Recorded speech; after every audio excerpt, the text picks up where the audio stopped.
안녕하십니까. 회계기준원입니다. 이번 스마트 강의는 한국채택국제회계기준 제1115호 고객과의 계약에서 생기는 수익의 심화 과정 중 기간에 걸쳐 이행하는 수행 의무의 진행률 측정에 대해 적용 사례와 함께 알아보도록 하겠습니다. 기업은 고객과의 계약이 식별되면 계약 개시 시점에 고객과의 계약에서 약속한 재화나 용역을 검토하여 수행 의무를 식별합니다. 계약 조건과 기업의 사업 관행 등을 참고하여 거래 가격을 산정하고 이 거래 가격을 각 수행 의무에 배분하여 수익을 인식하는데 이번 시간에는 이 5번째 수익 인식 단계에서 기간에 걸쳐 수익을 인식할 때 적용하는 진행률 산정에 대해 설명드리고자 합니다. 기업은 각 수행 의무를 기간에 걸쳐 수익을 인식하는지 아니면 한 시점에 통제가 이전되는지를 판단하고 기간에 걸쳐 이행하는 수행 의무라면 고객에게 약속한 재화나 용역에 대한 통제를 이전하는 과정에서 기업의 수행 정도를 나타내기 위해 진행률을 측정합니다. 기업이 진행률을 합리적으로 측정할 수 있다면 수행 의무의 진행률을 측정하여 기간에 걸쳐 인식하고 합리적으로 진행률을 측정할 수 없다면 합리적으로 측정할 수 있을 때까지 발생원가 범위에서만 수익을 인식합니다. 기간에 걸쳐 이행하는 각 수행 의무에는 하나의 진행률 측정 방법을 적용하고 진행률은 보고기간 말마다 다시 측정합니다. 각 수행 의무가 기간에 걸쳐 이행하는 수행 의무인지를 판단하는 것은 다른 스마트 강의인 기간에 걸쳐 이행하는 수행 의무 1에서 다루었고 이번 강의에서는 기간에 걸쳐 이행하는 수행 의무의 진행률 측정에 대해 알아보도록 하겠습니다. 수행 의무의 진행률을 측정하는 방식은 산출법과 투입법이 있는데 산출법은 기업이 지금까지 이전한 재화나 용역이 고객에게 주는 가치를 직접 측정하여 수익을 인식하는 방법이고 투입법은 수행 의무의 이행을 위해 예상되는 총 투입물 대비 수행 의무를 이행하기 위해 기업이 투입한 투입물에 기초하여 수익을 인식하는 방법입니다. 기업이 수행 의무를 이행하는 과정에서 기업의 수행 정도를 나타내기 위해 진행률을 측정하는 것이므로 기업은 적절한 진행률을 측정 방법을 결정할 때 고객에게 이전하기로 약속한 재화나 용역의 특성을 고려해야 합니다. 앞서 설명드린 바와 같이 기업이 수행 의무를 이행하는 과정에서 기업의 수행 정도를 나타내기 위해 진행률을 측정하는 것이므로 기업이 적절한 진행률의 측정 방법을 결정할 때 고객에게 이전하기로 약속한 재화나 용역의 특성을 고려해야 합니다. 이를 사례에 적용해 보면 헬스장을 운영하는 기업이 고객에게 1년 동안 헬스클럽을 사용할 수 있게 해주기로 한 계약을 체결하였습니다. 고객이 첫날 헬스장을 1시간 이용하던 4시간을 이용하던 이후 364일 동안 헬스장을 이용할 수 있는 권리에는 영향을 미치지 않으므로 기업의 수행 의무는 고객이 원하는 때 언제라도 헬스클럽을 이용할 수 있는 상태에 있도록 하는 용역을 제공하는 것입니다. 헬스클럽을 언제든 이용할 수 있는 상태에 있도록 기업이 용역을 제공하는 대로 고객이 효익을 동시에 얻고 동시에 소비하므로 기간에 걸쳐 이행하는 수행 의무라고 기업은 판단하였습니다. 앞서 강조드린 바와 같이 기업의 수행 정도를 측정하기 위해 진행률을 측정하는 것이므로 적절한 진행률 측정 방법을 결정할 때 수행 의무의 특성을 고려해야 합니다. 이 사례에서는 고객이 1년 동안 하루를 이용하든 365일을 이용하든 상관없이 고객이 헬스클럽을 연중 내내 사용할 수 있게 하는 것이 기업의 수행 의무이고 이 의무 이행으로 고객이 효익을 얻으므로 시간 기준으로 수행 의무의 진행률을 측정하는 방식이 적절하다고 판단하였습니다. 앞선 사례와 같이 기업이 고객에게 주는 효익을 직접 측정할 수 있다면 이를 직접 측정하는 산출법을 적용하는 것이 적절할 것이나 산출법을 직접 관측하지 못할 수 있거나 이를 측정하기 위해 과도한 원가가 발생하는 등 산출법 적용에 어려움이 있는 경우라면 투입법을 사용할 수도 있습니다. 그러나 투입법은 수행 의무 이행을 위한 투입물을 기초로 진행률을 측정하는 방식이기 때문에 기업의 투입물이 고객에 대한 재화나 용역의 통제 이전과 직접적인 관련이 없을 수도 있는 단점이 있습니다. 따라서 투입법으로 진행률을 측정할 때 기업의 수행 정도를 나타내지 못하는 투입물의 영향을 투입법에서 제외하는 조정이 필요합니다. 이러한 조정의 예로는 고객과의 계약 시 대가에 포함되어 있지 않았던 기업의 작업 비율로 인한 원가나 설치되지 않은 재료 원가가 있습니다.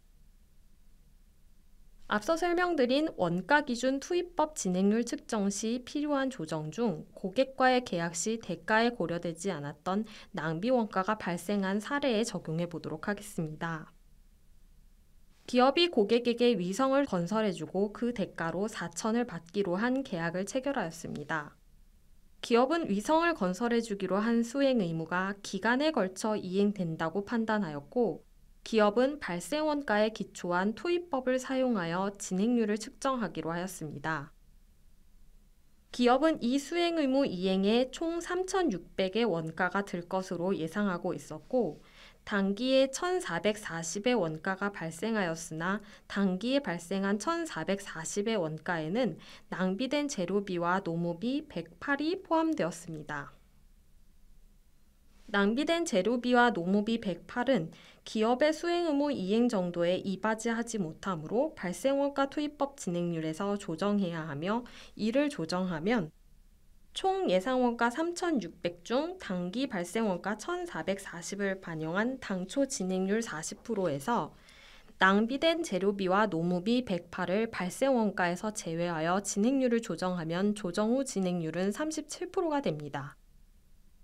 거래가격 4천에 조정한 진행률 37%를 반영하여 수익을 인식하고, 낭비된 비용을 포함한 단기 발생원가는 매출원가로 인식을 합니다.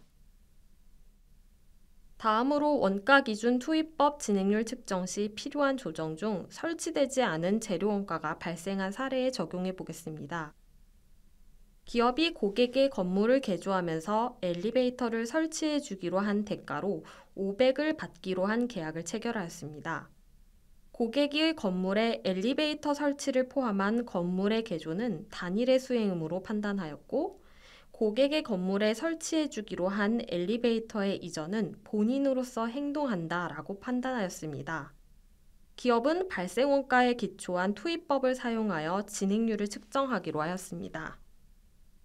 다음과 같이 X1년 11월에 계약을 체결하였고, X2년 6월에 설치 예정인 엘리베이터는 X1년 12월에 고객의 현장에 인도되어 이때부터 고객은 이 엘리베이터를 통제합니다.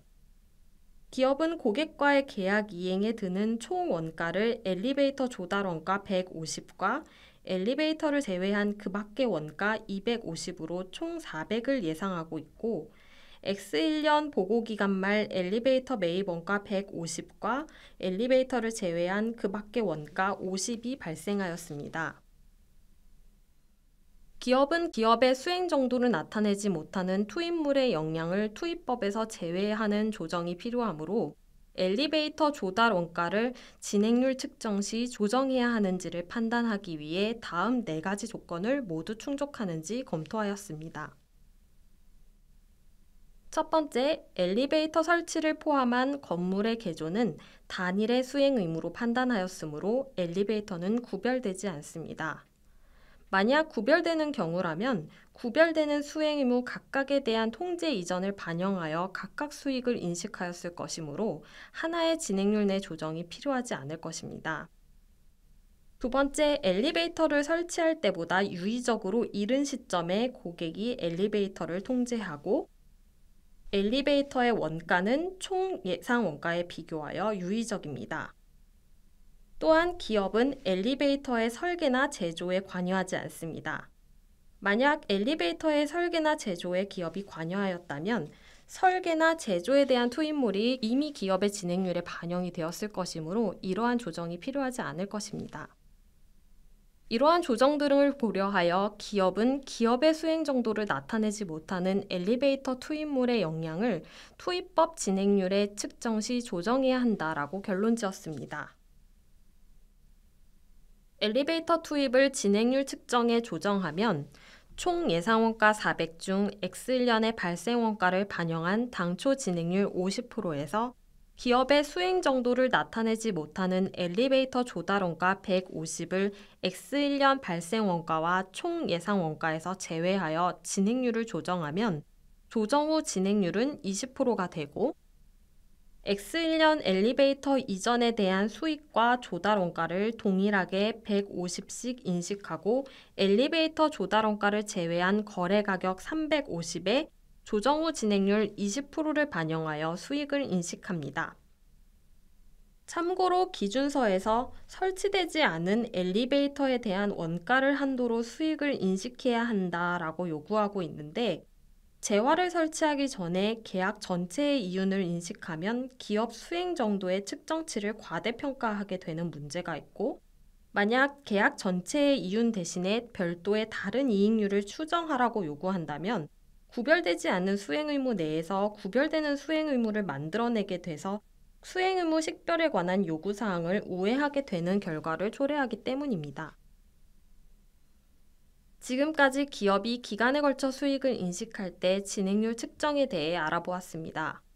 기업이 수익을 기간에 걸쳐 인식해야 하는지에 대한 판단에 고려해야 하는 사항은 기간에 걸쳐 이행하는 수행 의무 1에서 다루고 있으니 참고하시기 바랍니다.